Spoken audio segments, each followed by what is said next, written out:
Pastor's Pastor, Be Still and Know That I Am God, by Ramon J. Canals. Ramon J. Canals, Demon, serves as a ministerial secretary of the Ministerial Association, General Conference of the Seventh-day Adventists, Silver Spring, Maryland, United States. Hanging on one of the walls in my house is a beautiful nature scene with Psalm 46, verse 10, which reads, Be still and know that I am God. This is a daily reminder of the most important thing in my life, to know God. But it also reminds me that I must be still to know God, which is a tall order for me. How can I be still when there's so much to do?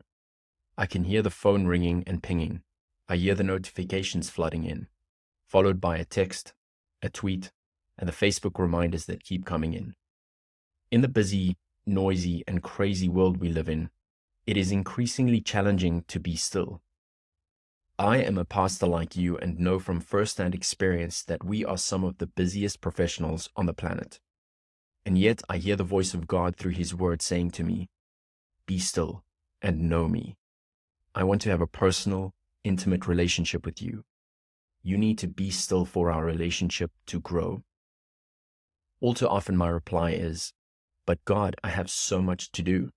I have committees to run to, sermons to prepare, visits to make, appointments and deadlines to keep, projects to complete, emails to answer, phone calls to return. How can I still find time to be still? No noise, no action. The Word of God gently speaks to my heart saying, Be still. God speaks to us in silence, but silence can make us uncomfortable. We feel lost if there is no noise, action, or direction. Is it God's will for us to be constantly busy, running to and fro without pausing to spend time in communion with Him? When we habituate ourselves to busyness, it becomes difficult to be still. Doing nothing seems to be a waste of time.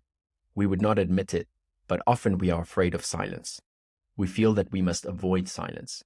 Yet it is during the silence that we position ourselves to hear the voice of God calling us to commune with Him. Silence is the environment God designed for us to commune with Him. Author Ellen G. White writes, An intensity such as never before was seen is taking possession of the world, in amusement, in money-making, in the contest for power, in the very struggle for existence. There is a terrible force that engrosses body and mind and soul. In the midst of this maddening rush, God is speaking. He bids us come apart and commune with Him. Be still and know that I am God. Psalm 46, verse 10. I was struck by the following statement, which says that even during our devotional times, our minds are restless and do not enter into real communion with God. Many, even in their seasons of devotion, fail of receiving the blessing of real communion with God. They are in too great haste. With hurried steps, they press through the circle of Christ's loving presence, pausing perhaps a moment within the sacred precincts, but not waiting for counsel. They have no time to remain with the divine teacher. With their burdens, they return to their work. These workers can never attain the highest success until they learn the secret of strength. They must give themselves time to think, to pray, to wait upon God for a renewal of physical, mental, and spiritual power. They need the uplifting influence of His Spirit. Receiving this, they will be quickened by fresh life.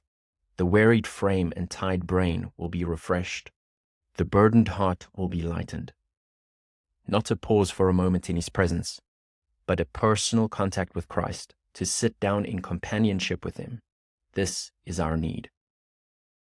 Pastor, God knows how busy you are. Nevertheless, He loves you so much that He invites you into a closer relationship with Him amid the silence.